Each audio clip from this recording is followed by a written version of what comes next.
자, 여러분, 이제 그럼 오후 수업 들어가도록 할게요. 자, 41페이지 한번 보시죠. 자, 단독행위입니다. 자, 단독행위. 자, 단독행위는 여러분, 내가 혼자서 쓰는 겁니다. 그래서 단독행위는 혼자서 의사표시를 하니까 계약하고는 다르죠. 근데 이때 다시 두 가지로 나눠집니다. 상대방이 없는 단독행위하고 상대방이 있는 단독행위도 나눠지죠. 자, 그러면 왼쪽 편을 잠깐 보세요. 자, 우리 41페이지 보시면 나분의 유형이 있습니다. 자, 양가로 기억 보세요. 상대방이 있는 단독행위. 자, 거기에 있는 단독행위입니다. 그 다음에 양가로 니은 보시죠. 상대방이 없는 단독행위, 없는입니다. 자, 그러면 이제 무슨 뜻이냐면, 여러분, 효력 발생 시점을 잠깐 볼게요. 여러분, 유언은 쓰기만 하면 효력이 생깁니까? 상대방에게 보여줘야 효력이 생깁니까? 요 얘기입니다. 자, 그러면 또 다시 한번 다른 걸로. 사직서는 내가 혼자 쓰면 효력이 생깁니까? 사직서를 회사에 제출해야 효력이 생깁니까? 제출해야 되죠? 자, 그럼 유언서는 나 혼자 몰래 썼어요. 그리고 나서 변호사한테 가서 확인을 받고, 자, 그 변호사가 가지고 있어요. 유언의 효력이 생깁니까? 안 생깁니까?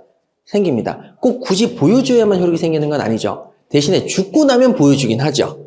그래서 효력이 생기는 시점은 유언서를 작성하면 효력이 생긴다, 안 생긴다? 생기는 거죠. 자, 그러면 소유권의 포기를 볼게요. 자, 내가 가지고 있는 게임기를 갖다 버렸습니다. 버렸을 때 상대방한테 가서, 아내한테 가서 내가 버렸어. 이렇게 해야만 효력이 생깁니까? 버리는 순간 효력이 생깁니까?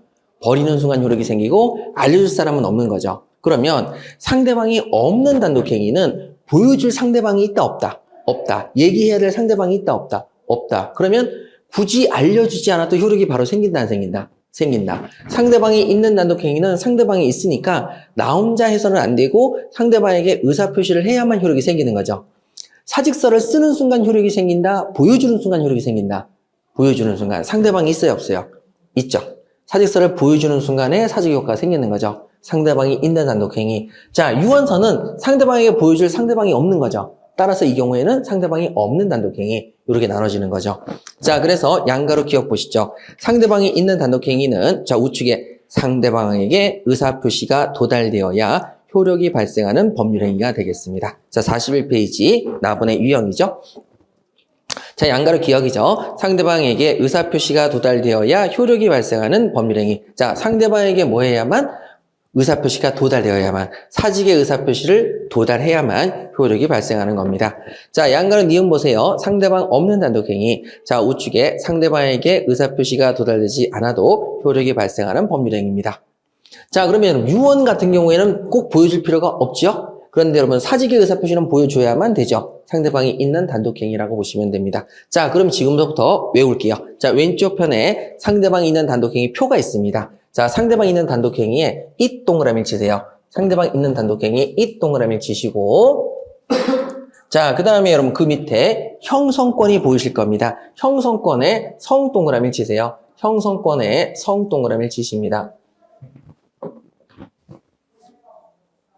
자, 그럼 형성권 아까 전에 공부하셨죠? 동치추해, 겨울에 취하면 뭐하다? 추하다. 그럼 내가 의사표시를 상대방에게 하는 순간 바로 효력이 생겨요, 안 생겨요?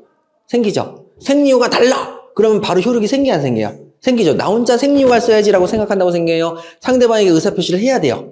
의사표시를 해야만 효력이 생기죠. 자, 이게 형성권이니까 당연히 형성권의 특징은 혼자서 얘기를 하는 순간 바로 효력이 생긴다, 안 생긴다? 생긴다. 동치추해, 최고면상, 물매수, 물분할, 감 이렇게 갔었죠. 자, 이런 것들은 전부 다 상대방이 있는 단독행위고, 자, 상대방이 없는 단독행위 갈게요. 자, 우측입니다. 재단법인 설립행위에 재 동그라미를 치세요. 그리고 자, 재단법인 설립행위입니다. 자, 재단법인을 만들어 볼게요, 제가. 여러분, 재단법인을 만들면 재단법인 설립행위죠. 여러분, 재단법인을 만들 때 제가 꼭 상대방이 있어야 됩니까? 없어도 됩니까? 없어도 됩니다. 그래서 제가 뭐 감정평가사를 위한 재단법인을 만들었다. 혼자 만들면 되는 거죠. 굳이 상대방에게 알릴 필요가 없습니다. 재단법인의 재.